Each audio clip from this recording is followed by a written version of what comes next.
어떤 인물에 대해 알고자 할 때에 가장 먼저 그 사람은 누구인가?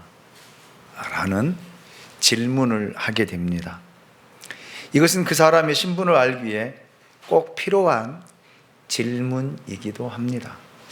이것에 대답하기에 사람들은 나는 이런 사람입니다 라고 하며 명함을 내밀기도 하지요. 명함에는 그의 이름과 일하는 직장, 또 직함이 기록되어 있고 연락처가 기록되어 있습니다. 그것만 보아도 그 사람이 누구인가를 어느 정도는 가늠해 볼 수가 있습니다. 그러나 사람을 바로 알기 위해서는 이 질문만으로도 부족해요. 그가 누구인가라는 질문과 반드시 또 물어야 할 질문이 하나 있습니다. 그가 어떤 사람인가? 라는 질문입니다. 즉, 그 사람의 교양이나 인품, 성격 등과 같은 사람 됨됨이가 어떠한 건가를 묻는 질문이죠. 이 질문에 대답하기에 명함을 가지고 다닌 사람은 아무도 없습니다. 명함에는 이런 것을 써놓지 않기 때문이죠. 그러나 참 중요한 질문입니다.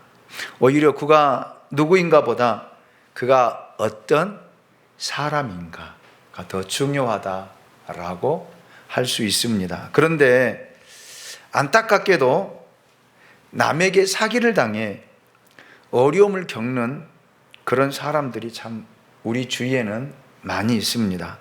그런 일을 당하게 된 데는 저마다 나름대로의 이유가 있겠지만 대부분의 경우 누구인가라는 질문에 대한 답은 얻었는데 어떤 사람인가에 대한 답은 소홀했기 때문에 사람에게 당하고 사기를 당하고 상처를 받는 경우들이 굉장히 많이 있습니다. 너무 쉽게 믿어버리고 돈을 건네주거나 보증을 써주었다가 덜컥 발목을 잡히고 여러분 사기를 당하게 되는 것입니다. 우리는 사람이기 때문에 누구나 이와 같은 약점들이 있습니다. 누구인가에 대한 대답만 가지고는 어떤 사람을 믿을 수 없고 또 마음을 열 수도 없습니다. 그렇잖아요. 그러므로 그가 누구인가에 대해서는 물론이거니와 그가 어떤 사람인가에 대해서도 반드시 알아보아야 돼요. 그 사람의 됨됨이, 그 다음에 성품, 성격, 그 다음에 그 사람의 생활의 모습들을 우리가 파악해야만이 믿을 수 있죠. 그래서 사람을 알아간다라고 하는 것이 참 어려운 것 같아요. 왜? 다 감추고 포장하고 등장하기 때문에 그래요. 여러분, 그 전에 사람이 처음 만났을 때 어떤 사람은 그 이미지 보고 반해버리고 마음을 완전히 오픈해버리고 다 공개하고 다 보여주는 이런 일들도 굉장히 많이 있어요. 그러나 그 사람이 어떤 모습으로 어떤 인격을 가지고 어떤 성품을 가지고 어떤 삶을 살았는가에 대해서는 우리가 알아보려고 하지 않습니다. 그냥 외모만 보고 판단하려고 하는 경향들이 많이 있죠. 하나님은 우리의 이러한 약점을 너무나 잘 아십니다. 그래서 거룩한 자신을 계시할 때 하나님은 누구인가 하는 것뿐만 아니라 어떤 분인가 하는 것도 분명하게 말씀해 주셨습니다. 먼저 하나님이 누구인가에 대해서는 이렇게 대답하셨습니다. 나는 여호와이니라. 지존자, 곧 스스로 있는 자다 라고 당신을 밝히셨습니다. 하나님은 영원부터 영원까지 지존하시는 분이십니다. 그러나 이것만으로는 하나님이 어떤 분인지 제대로 알 수가 없습니다. 그래서 하나님은 선지자들의 입을 빌려서 어떤 하나님인가 대해서도 분명하게, 똑똑하게 대답해 주셨습니다. 그래서 하나님은 은혜로우시며 자비로우시며 노하기를 더디하시며 또 인자와 국률이 풍성하신 분이다 라고 하는 사실 자체도 하나님이 밝히시고 드러내시고 보이셨습니다. 이 대답을 들을 때에야 내가 믿는 하나님이 이런 분이시구나 하고 비로소 조금은 알아가게 되는 거예요. 여러분 하나님을 아십니까? 하나님을 아십니까? 라고 물어본다라면 여러분은 뭐라고 대답하실래요? 자, 예수님도 자신을 계시할 때 자신이 누구이며 어떤 구원자인가 대해서 분명하게 말씀해 주셨습니다. 요한복음을 펼쳐보면 첫 구절에서 예수님은 당신을 말씀으로 소개를 하고 있습니다. 그리고 쭉 1절 지나서 2절 3절을 보면은 빛으로 생명으로 라는 말로 당신을 이렇게 표현하고 있습니다. 예수님이 누구신가에 대해서 이런 용어들만으로 어느 정도 대답이 되는 것 또한 사실입니다. 하지만 어떤 분인가에 대해서는 여전히 미흡하지요. 그러므로 예수님은 오늘 본문에서 자신이 어떤 구원자인가에 대한 답을 분명하게 우리에게 주고 있습니다. 예수님은 자신이 어떤 구원자이며 어떤 하나님인지 가르쳐주기 위해 매우 목가적이고도 낭만적인 비유를 들여서 당신을 드러내고 나타내고 보이고 있습니다. 그래서 저는 우리 목자들이 여러분 목원들에게 나는 누구인가? 나는 어떤 사람인가에 대해서 일러줘야 돼요. 나는 어떤 목자인가? 나는 잘 삐지는 목자인가? 목원들의 이야기를 해줘야 돼요.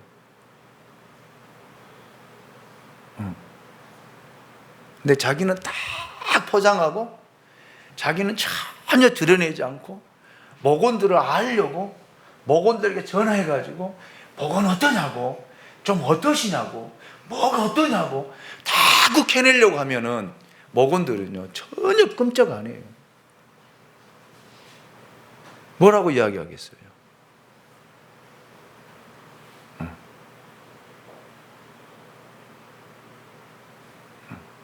목자들이요, 여러분들이 여러분 목원들에게 여러분을 어떻게 드러내고 있어요? 어떻게 여러분을 알리고 있어요? 어떻게 여러분을 알고 있습니까?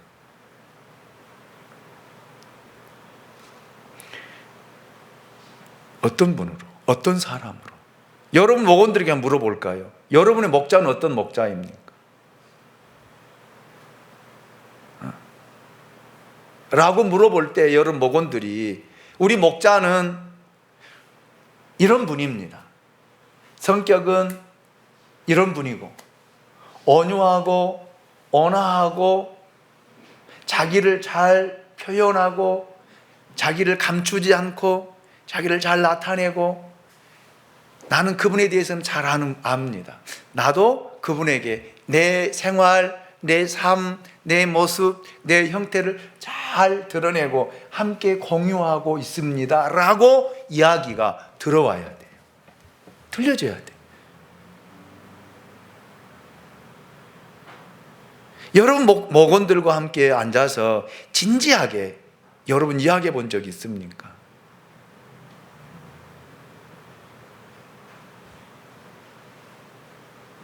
정말 진지하게 나는 이런 사람이고 나는 이런 성격을 가지고 있고 나는 이런 성품을 가지고 이렇게 생활하고 나는 이렇습니다.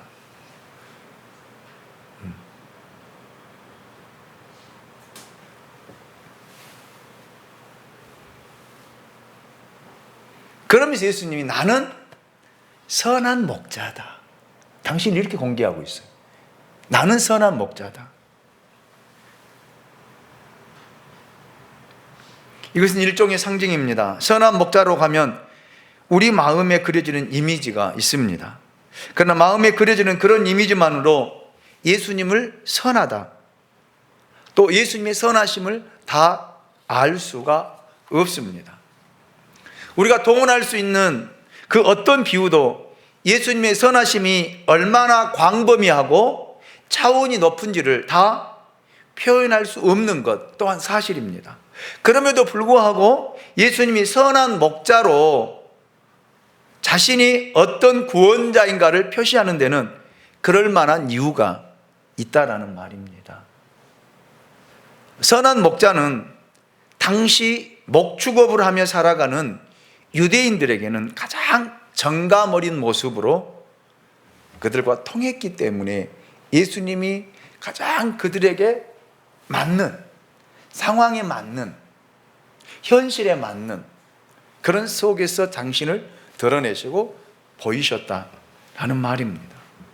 그러므로 선한 목자라 하시는 말씀을 여러분 머리로만 받아들이게 된다라면 우리는 이해를 못해요. 왜? 여러분이 목축업을 해보지 않았잖아요. 양을 길러보지 않았잖아요. 그렇기 때문에 이해하기가 쉽지 않습니다. 그러나 이것을 여러분 마음으로 받아들여서 목자는 양들을 어떻게 케어하고 어떻게 이끌며 어떻게 그들을 보호하고 그들을 이끌어가는가 이해하게 된다면 좀 쉬울 거예요.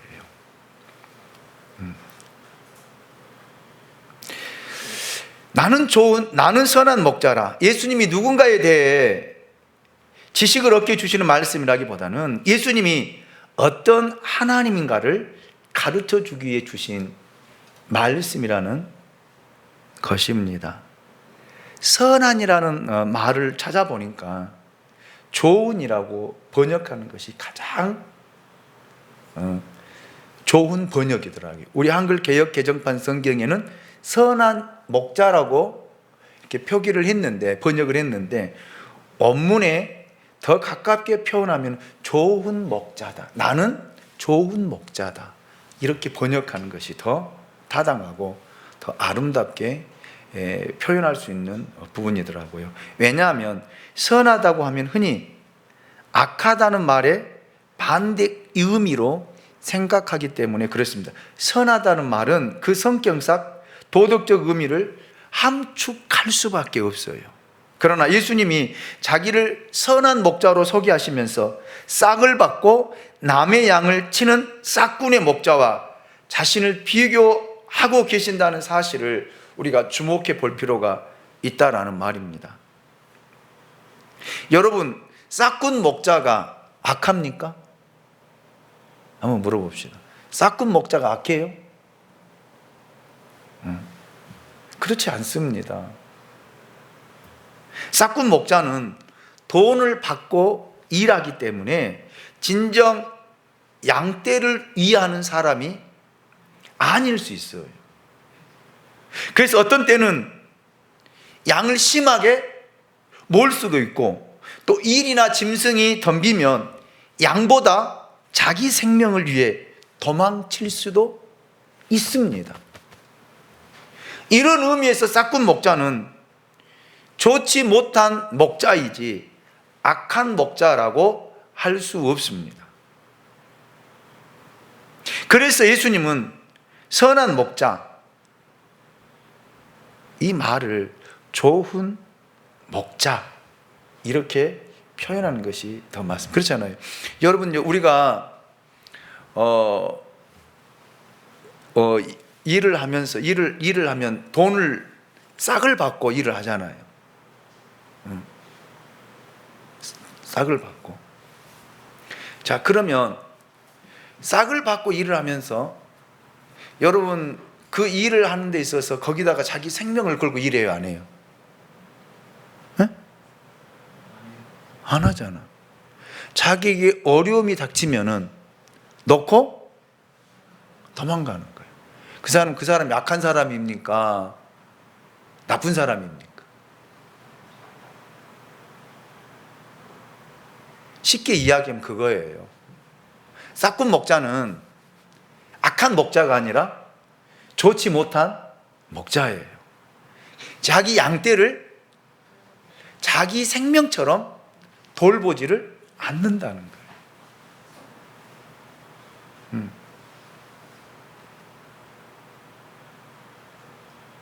그래서 좋은 목자는 어떤 목자인가? 왜 예수님은 자신을 가리켜서 좋은 목자라고 하셨을까? 함께 살펴보고자 원합니다. 첫 번째 이유는 양들을 자기 생명보다 더 사랑하는 분이기 때문이에요. 그 양 한 마리 한 마리를 여러분 자기 생명보다 더 아끼고 더 사랑하고 더 지키고 더 보호한다 라는 그런 말입니다.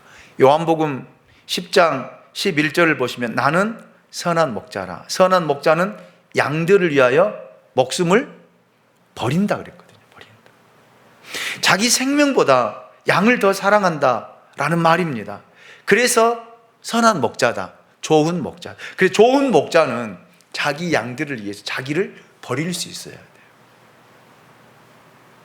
그렇지 않으면 싹군 목자예요. 싹군 목자. 그래서 저는 여러분에게 물어보고 싶어요. 여러분의 목원들을 위해서, 여러분이 맡겨준 양들을 위해서 여러분의 생명을 버릴 수 있느냐? 버릴 수 있어요? 대답 좀 해봐요. 버릴 수 있어요? 버리지 못하시죠? 쫓아서 나는 싹군 목자라. 싹군 목자예요. 예수님에게 어떤 대가를 바라고 돌보려고 하는 거예요.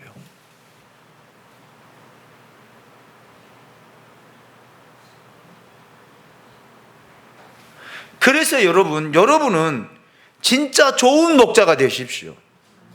하나님이 내게 1년이 됐든 2년이 됐든 3년이 됐든 혹은 5년이 됐든 또 양을 바꾸어서 맡겨주든 그 양들을 위해서 내 목숨을 버릴 줄 아는 그런 목자가 좋은 목자다라는 말입니다. 싹군 목자는 여러분 그 싹을 받기 위해서 일하는 사람이거든요. 하나님으로부터 어떤 상급을 기대하고 바라면서 내게 주어진 사명을 감당해 가는 사람, 이 사람이 싹군 목자예요. 목회자가 여러분 저에게 묻는다라면 정말 목사님은 성도들 위해서 생명을 버릴 수 있습니까? 라고 할 때 저는 버릴 수 있습니다.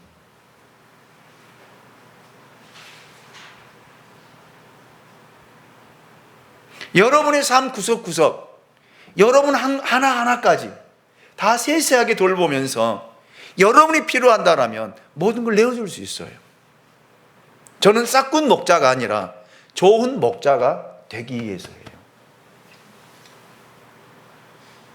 제가 하나님이 제게 맡겨주신 양떼들을 여러분 제가 성도들에게 싹스를 받으면서 사례를 받으면서 여러분 그 일을 감당한다라면 저는 싹군 목자예요. 한 달 한 달 사례비를 바라보면서 그 양떼를 돌보고 양떼를 지키려고 하고 양떼들에게 좋은 것을 먹이려고 하는 싹군 목자란 말이에요. 싹군 목자 그러면 여러분 그 악한 목자, 나쁜 목자, 악한 목자라고 보지 마시고 싹군 목자는 어떤 거라고요? 어떤 목자라고요? 좋지 못한 목자, 싹을 바라고 일하는 목자. 맞다가잖아요. 이거예요. 좋은 목자는요, 그 양떼들을 위해서, 하나님이 내게 맡겨주신 양떼들을 위해서 정말 생명을 버릴 수 있고 삶을 버릴 수 있고 모든 것을 내어줄 수 있는, 예수님이 우리를 위해서 생명을 주셨던 것처럼, 예수님이 우리를 위해서 자기의 모든 것을 다 주신 것처럼 줄 수 있어야 돼요. 이것이 좋은 목자다, 이렇게 이야기를 하고 있습니다. 여러분, 저는 여러분들이 여러분 목원들을 위해서 정말로 목숨을 내어줄 수 있는, 버릴 수 있는 그런 좋은 목자가 될 수 있기를 원합니다. 그래서 여러분 목자들이 말 안 듣고 여러분 아프게 한다고 해서 여러분도 똑같이 하면 되겠어요?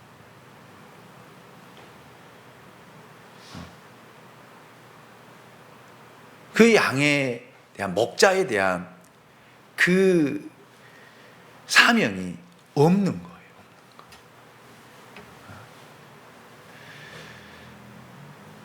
예수님이 여러분 우리를 위해 당신의 생명을 내어 주었잖아요. 예수님은 죄와 사망의 소나기에서 우리를 구원하시기에 당신의 생명을 바치지 않으면 안 되었습니다. 하나님의 무서운 심판에서 나를 건지기에 홀로 십자가에서 대신 저주를 받으신 것입니다. 우리를 살리고 하늘에 속한 모든 복을 주시기에 자기의 생명을 내놓지 않으면 안 되었던 것이 바로 예수님이었습니다. 자기 생명보다 나를 더 사랑하지 않고는 결코 구원을 이룰 수가 없었던 것이죠. 그런데 예수님은 사자나 곰과 싸우다가 잘못해서 목숨을 잃은 것이 아니잖아요. 강도와 싸우다가 생명을 잃은 것이 아니잖아요. 여러분, 나를 살리기 위해서, 나를 위해서 당신의 생명을 내어주신 거예요. 이거를 가리켜서 좋은 목자다, 그렇게 이야기합니다. 자, 오늘 본문 18절 말씀을 한번 볼까요? 18절입니다. 시작. 이를 내게서 빼앗는 자가 있는 것이 아니라 내가 스스로 버리노라. 나는 버릴 권세도 있고 다시 얻을 권세도 있으니 이 계명은 내 아버지께서 받았노라 하시니라. 아멘. 생명을 버릴 권세도 있고 버리지 않을 권세도 있지만 양들을 위해 스스로 목숨을 내놓으신 분이 예수님이십니다. 그래서 예수님은 당신의 생명보다 당신의 양떼들을 더 사랑하셨어요. 이를 가리켜서 선한 목자, 더 좋은 번역으로 좋은 목자다, 이렇게 이야기를 합니다. 두 번째는 나를 나보다 더 잘 아시는 분이에요. 자, 오늘 본문 14절 말씀을 우리 같이 한번 읽어보겠습니다. 14절입니다. 시작. 나는 선한 목자라. 나는 내 양을 알고 양도 나를 아는 것이, 그랬거든요. 27절을 보면 내 양은 내 음성을 들으며 나는 그들을 알며 그들은 나를 따르느니라 그랬거든요. 이 안다는 말이 양이 몇 마리인지 그 정도의 지식을 말하는 것이 아닙니다. 어떤 양이 남의 양이고 내 양인가를 알거나 나이가 몇 살이나 되었는지 혹은 새끼를 배웠는지 안 배웠는지 아는 그런 정도의 지식을 말하지 않습니다. 그런 것은 누구도 알아요? 싹군도 알아요. 싹군도.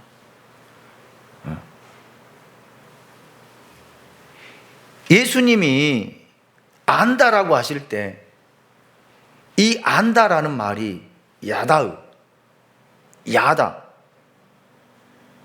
단어를 쓰고 있는데 경험해서, 체험해서 안다, 그 말이거든요. 그래서 이 안다라는 말을 헬라어 단어나 히브리어 단어를 보면은요, 부부에게 이야기할 때 이 안다를 쓰더라고요.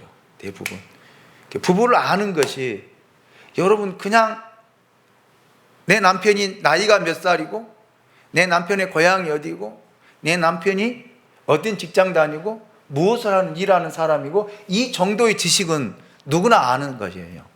그래서 부부가 부부를 안다는 말은 경험을 통해서 남편을 속속히 아는 것, 이거를 가리켜서, 체험해서 아는 것, 이거를 가리켜서 안다라고 하거든요. 그래서 여러분, 예수님이 우리를 아는데 그냥 김수가 부평구 장제로 234 옥일아파트 바동 504호에 살고 그의 부인은 이옥순이고 아들은 김시온이고 딸은 김평안이고 손자는 2명이고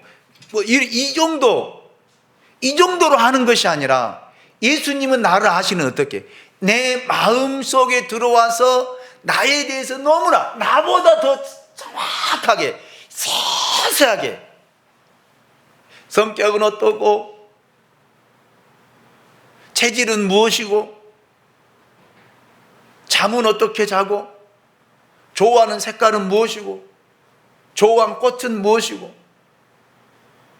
어떨 때 짜증을 내고 어떤 때 화를 내고 무엇은 음식은 좋아하고 무엇은 음식은 싫어하고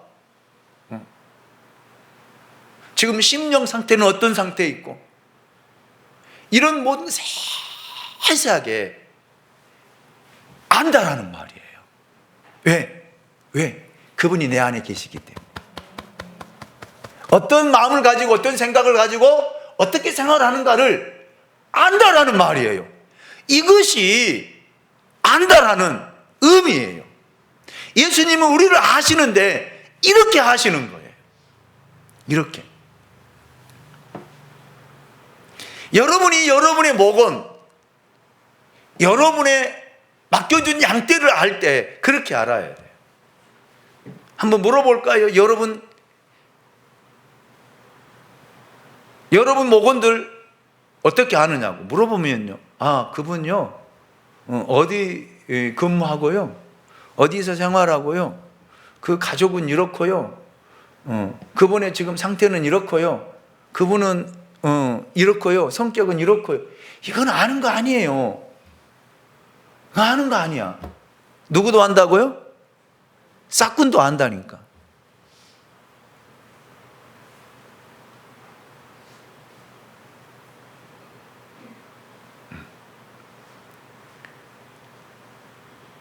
여러분이 알 때는 여러분 그 사람 안에 들어가서 그 사람이 어떤 아픔을 가지고 있고 어떤 생각을. 그래서 양은 목자의 음성을 듣고 알아야 돼요. 내 양은 내 음성을 들으며 그랬거든요. 그래서 알아야 돼. 그래서 여러분을 따를 거 아니에요.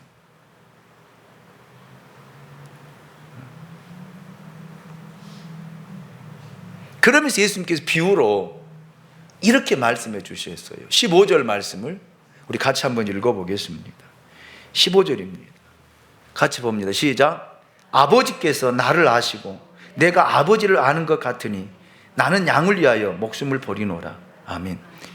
자, 예수님이 우리를 아시는 것은 하나님이 예수님을 아시는 것에 비유를 하고 있습니다. 우리가 알다시피 하나님과 예수님은 하나예요. 아멘입니까? 하나님이 예수님이고 예수님이 하나님이십니다. 하나님의 모든 생각은 예수님의 생각이요, 예수님의 모든 생각은 하나님의 생각입니다. 두 분 사이는 어떤 간격도 어떤 틈도 없습니다. 하나님이 아시는 것은 예수님이 다 아시고 예수님이 아시는 것은요 하나님이 다 아시는 것. 이것을 가리켜서 아는 것이다 이야기를 해요.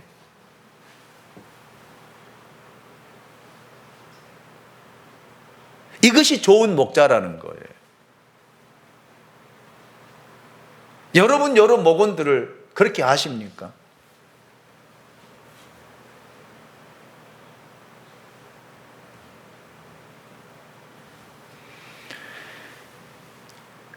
예수님은 우리를 그렇게 알고 계셔요. 왜? 내 안에 들어와 계시기 때문에. 하나님의 영으로, 예수의 영으로 우리 안에 들어와서 우리의 생각, 우리의 마음, 우리가 사고하는 것, 우리가 생각하고 활동하는 것 다 아신다라는 말이에요.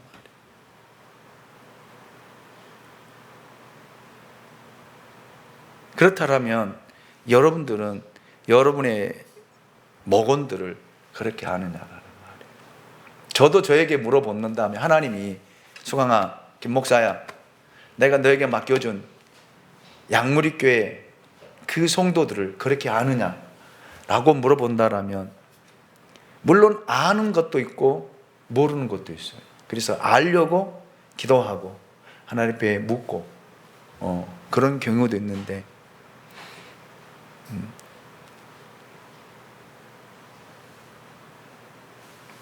모르는 부분도 있다라고 이야기하면 하나님 저에게 뭐라 할까? 너도 싹군 목자냐? 이런 책망이 굉장히 저는 두렵습니다. 책망.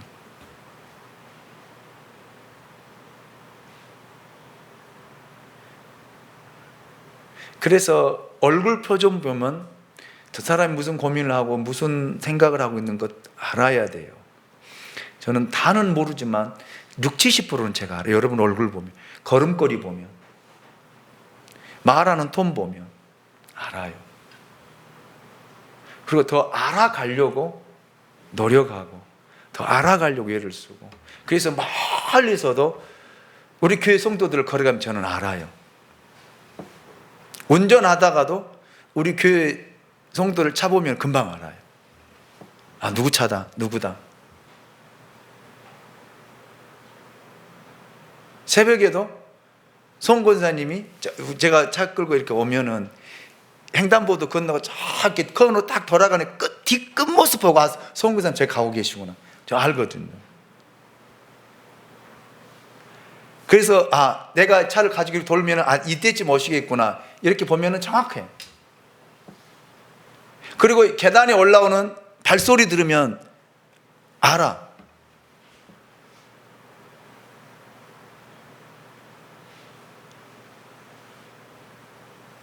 알려고 부단히 애를 써요. 여러분들도 제가 다 안다는 거 아니에요. 모르는 부분도 많이 있지만 그러나 알려고 부단히 하나님 앞에 머물고 기도하고 또 이렇게 살피기도 하지만, 그래서 하나님이 일러주신 것도 있고 또 보여주신 것도 있고 말씀하신 것도 있고,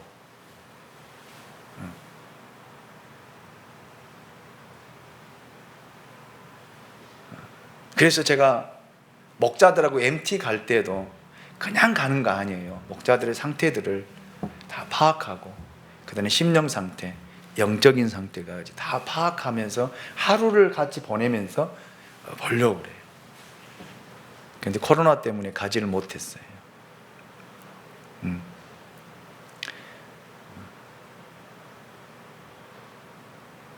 그래서 저는 여러분에게 묻고 싶습니다. 여러분, 정말 여러분 그 목원들, 양들을 그렇게 아세요? 그렇게 아세요? 그래서 여러분, 싹군 목자입니까? 좋은 목자입니까?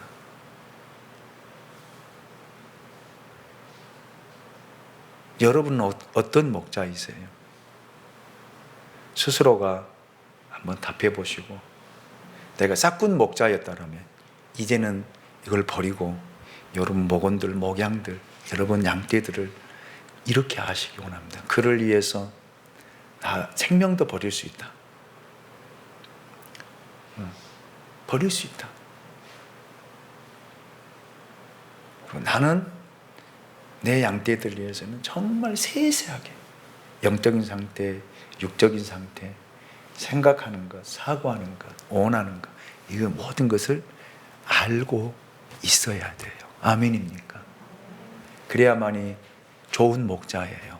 싹군 목자가 되지 마시고 좋은 목자가 되어져서 여러분 그 양들에게 풍성한 꼴을 먹일 수 있는 우리 목자들이 될 수 있기 원합니다. 조차삼 나는 좋은 목자다. 아멘이죠. 좋은 목자 되십시오. 저도 좋은 목자 되겠습니다. 우리 좋은 목자 되어져서 주님 오실 때 정말 칭찬받는 저와 여러분이 될 수 있기를 주님의 이름으로 축원합니다. 기도합니다. 우리를 사랑하시는 하나님 감사합니다. 오늘도 우리를 사랑하시고 부르시고